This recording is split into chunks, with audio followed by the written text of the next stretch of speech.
तीसरा सील, कामेषु मिच्छाचारा वेरमणि सिक्खापदं समादयामि।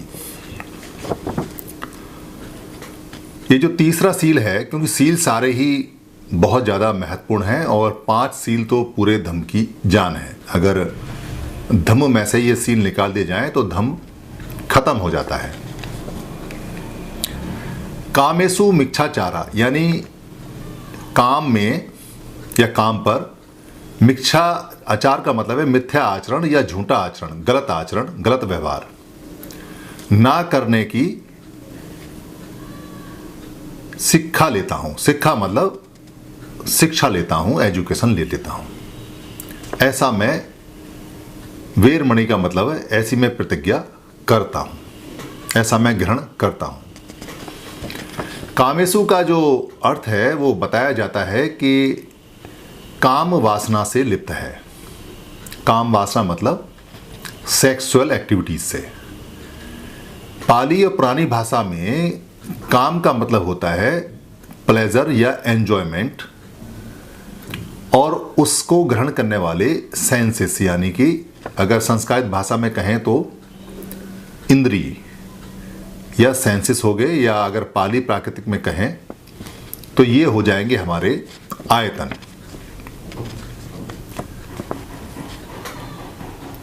पांच तरह के आयतन यानी 5 आयतन या षडायतन जिनको बोलते हैं, जिसमें 6 आयतन हो जाते हैं।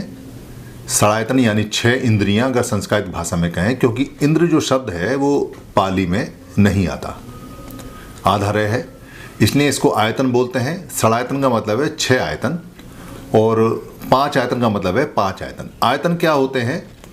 जिनसे हम ग्रहण करते हैं कोई चीज। आयतन बेसिकली खिड़की को भी आयतन बोलते हैं, विंडोज या दरवाजे, यानी 6 दरवाजे जिनसे हम कोई चीज बॉडी के अंदर इनपुट लेते हैं, अंदर लेते हैं। उनमें जो प्लेजर आता है यानी जो उसमें आनंद आता है, उसको यहां कामेषु बोला गया है। 5 सील, ये बात स्पष्ट है कि 5 सील गृहस्थ लोगों के लिए होते हैं, और गृहस्थ लोग सभी चीज़ों में इन्वॉल्व होते हैं, क्योंकि प्रकृति को डेवलप करना है, आगे बढ़ाना है, आगे चलना है। भिक्खु इन चीज़ों में लिप्त नहीं होते या इनसे वो परे होते हैं, मगर जो गृहस्थ लोग हैं, मेरे जैसे लोग या जो साधारण लोग हैं, वो इन चीज़ों में सब में लिप्त होते हैं। जैसे जो काया का आनंद है, काया का सुख है, यानी कि अगर स्पर्श कहीं से होता है, टच कहीं से होता है, तो दोनों तरह का टच होता है, खराब टच भी, बैड टच भी और अच्छा टच भी होता है। कोई किसी से हाथ मिलाता है, हाथ मिलाना अच्छा हो सकता है, मगर अगर वो हाथ को दबाए और बहुत ज़्यादा दबाए और हाथ को तोड़ने लगे तो वो खराब टच हो जाता है। कोई किसी की सर पे मालिश करे और मालिश करने के बाद में वो उसको जोर से दबाए कि उसका सर टूटने लगे या फूटने लगे, तो वो मालिश फिर खराब में आ जाती है। ऐसे यहाँ जो लिमिट बताई है कामेषु मिच्छाचारा, यानी कि जो आनंद है, जो आप जॉय ले रहे हैं, जो आप एंजॉय कर रहे हैं, उसकी एक लिमिट है। उस लिमिट से परे जो जाते हैं, आगे बढ़ जाते हैं, उसको मिच्छा आचरण बोलते हैं, उसको गलत व्यवहार बोलते हैं। जहाँ तक वो लिमिट है वहाँ तक वो आचरण ठीक है, और जब वो लिमिट को क्रॉस करता है तो वो आचरण खराब है। कोई खूबसूरत बच्चा है अगर, या खूबसूरत महिला है या खूबसूरत पुरुष है, आप उसको देखें, निहारें और उसकी प्रशंसा करें, ये एक लिमिट में आता है। मगर अगर आप उसे घूरना शुरू कर दें या उसमें फप्तियाँ कसना शुरू कर दें, या आप उसको टीज और परेशान करना शुरू कर दें, या आपकी निगाह बदल जाए, तो फिर वो आचरण मिथ्या आचरण में आता है, खराब आचरण में आता है। ये गृहस्थों के लिए है। एक खाना बहुत अच्छा हो सकता है, खाना तरीके से खाएंगे, कम खाएंगे, वो आचरण में आता है। और अगर खाना ठूस ठूस के खाएंगे, 2 टाइम का एक साथ खाएंगे, ज़बरदस्ती खाएंगे, बिना पचे खाएंगे, गलत तरीके से खाएंगे, तो वो फिर मिथ्या आचरण में आ जाता है। वो कामेषु मिच्छा आचरण में आता है। मिथ्या मतलब मिच्छा यानी गलत आचरण में, गलत व्यवहार में आता है। आप कार चला रहे हैं, कार को आराम से चलाएं, सबका ध्यान रखते हुए चलाएं, वो आपके सही आचरण में आता है। मगर कार की आप ओवर स्पीड कर दें, बहुत ज़्यादा स्पीड बढ़ा दें, वहाँ टकरा के चलें, लोगों को डर लगे, एक्सीडेंट होने का चांस बढ़ जाए या एक्सीडेंट हो जाए, तो वो फिर मिथ्या आचरण में आता है, मिथ्या आचरण में आता है, गलत आचरण में आता है, गलत व्यवहार में आता है।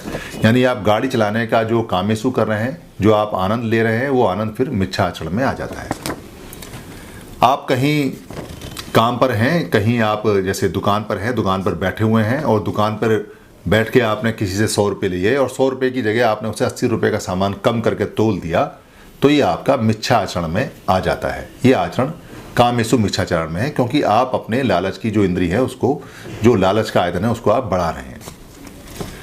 इसलिए स्पष्ट सील में हजारों बातें हो सकती है, काम की बातें, या कोई देश का अगर कोई चलाने वाला है, किसी भी देश का है, और वो अपने को सेटिस्फाई करने के लिए देश का नुकसान करता है, तो वो उसके मिथ्या आचरण में आ जाता है। या कोई अफसर है और वो अफसर नियम से काम ना करके अपने पर्सनल फायदे के लिए कोई काम करे या पर्सनल किसी का नुकसान करना शुरू करे, तो वो मिथ्या आचरण में आ जाता है। जब तक वो नियम के अनुसार देश के हित में काम करेगा, वो उसके सही आचरण में आता है। तो कामेषु मिथ्याचारा आचरण 24 घंटे पूरी दुनिया में चलता रहता है। इससे बचने के लिए उन्होंने स्पष्ट कहा है कि इससे कैसे बचा जाए।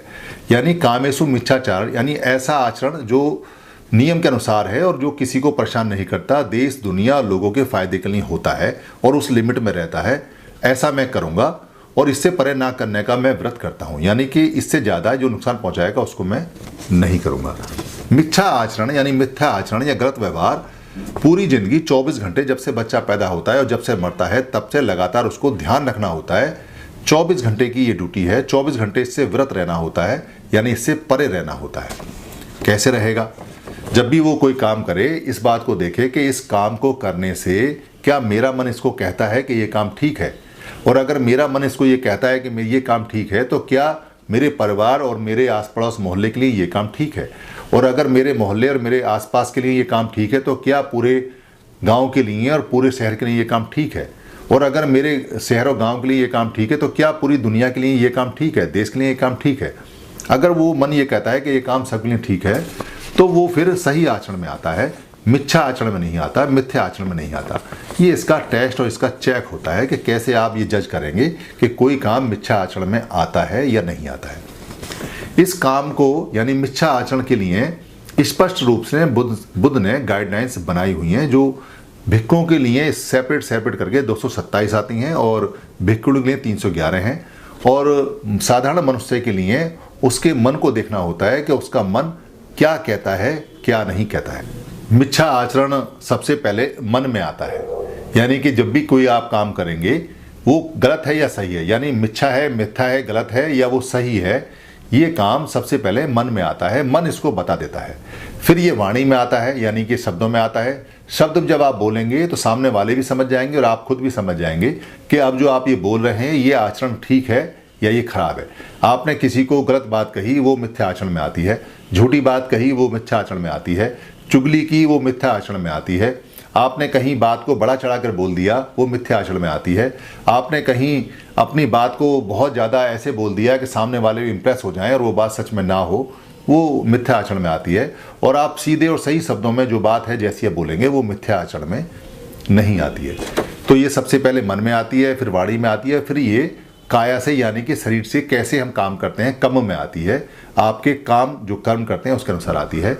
एक साधारण मनुष्य भी इसको अच्छी तरह से जज और चेक कर लेता है कि अब ये जो वो कर रहा है व्यवहार, ये व्यवहार ठीक है या नहीं है। लालच, क्रोध और भय के कारण आदमी अपना व्यवहार बदल देता है। वो कैसे बदलता है ये उसको समझ आता है। इसके दुष्परिणाम भी आते हैं। जैसे ही वो अपनी बात को बदलेगा, कहीं ना कहीं उसके शरीर में कोई ना कोई फ्लक्चुएशन होगा, या तो ब्लड प्रेशर ऊपर नीचे होगा, या उसकी आंखें ऊपर नीचे झपकेंगी, या वो हकलाना शुरू कर देगा, या वो टेढ़ा बोलना शुरू कर देगा, या वो तेज चलना शुरू कर देगा। कोई ना कोई शरीर में परिवर्तन आ जाता है जब भी मिथ्याचार करेगा या झूठा बात कहेगा। वो पकड़ा जाता है अपनी निगाह में। अगर वो अंदर झांक ले, देख ले, तो उसे पता चल जाता है कि ये आचरण ठीक नहीं है, उससे बचना चाहिए। धन्यवाद।